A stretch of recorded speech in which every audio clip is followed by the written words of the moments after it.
আপনাদের উদ্দেশ্যে আমি বলি, টিকটকবাসী যেটাই হোক, টিকটক আর আমিও করি, কিন্তু এমন বিচ্ছিরি কোনো কিছু কইরেন না। ভালো মন্দ খারাপ মিলাই কিন্তু সবকিছু একটা। যেহেতু টিকটকের ভিতরে অনেকেই আছে, ভালো আছে খারাপও আছে, তাই এমন ধরনের কাজ করেন না যেন এটা নিয়ে আপনার কবরের ভিতরেও হিসাব দিতে হয়। এমন ভালো কাজ করেন যে পরজন্মেও যদি মারাও যদি যান, তাতেও যেন আপনি তার সোয়াবের অংশীদার হতে পারেন। এমন বিচ্ছিরি কাজ করেন না যে আপনার ভিডিও একজনের সামনে পড়ে গেলে, যে কোনো ব্রাউজারে হতে পারে, যে কোনো সফটওয়্যারেই হোক না কেন, যে আপনার কারণে আরো অন্য ভাইয়ের গুনাহ হোক।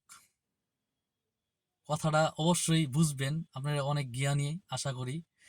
এই 30 সেকেন্ডের 10 সেকেন্ডের ভিডিও বানায় এত ভিউ কামায়া কি করবেন? আজকে টাকা কামাইতেছেন কিংবা অনেক কিছু কামাইতেছেন, ফলোয়ার বাড়তেছে, আপনার র্যাঙ্ক অনেক বাড়তেছে, তাই না? কিন্তু আপনি র্যাঙ্ক যে অন্য কোনো দিক দিয়ে কমে যাচ্ছে, এটা কি বুঝতে পারতেছেন? এটা কখনো বুঝতে পারতেছেন না, কিন্তু বুঝবেন। একটা বার চোখটা বন্ধ করে দেখেন কি হয়। শুধু ঘুমায় দেখেন না, আল্লাহ তাআলা যদি ঘুমের মাধ্যমে তো মৃত্যু দেন, যদি না উঠতে পারেন, আল্লাহ তাআলা যদি চোখ যদি খোলার যদি তৌফিক না দেন, তাহলে খুলতে পারবেন? আপনি কি নিয়ে বড়াই করবেন? নিজের শরীর নিয়ে বড়াই করবেন? নিজের শরীরটাই তো আমার না। আমি যারা আমার বলি, আমার শরীরই তো আমার না। তাহলে পৃথিবীতে এইখান থেকেই বুঝেন যে আপনি যারা আপনার বলেন, তাহলে সে কার? এখনো বুঝার অনেক কিছু আছে, মাথায় ঢুকান। আপনি পানি পান করেন, পানি কার? আপনি যে আল্লাহ তাআলা কত কিছু দান করছে, এটি কি আমার নিজের? এটা আল্লাহ তাআলার।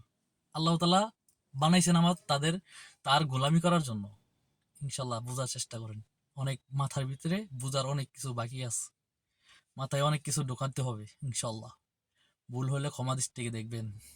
আসসালামু আলাইকুম।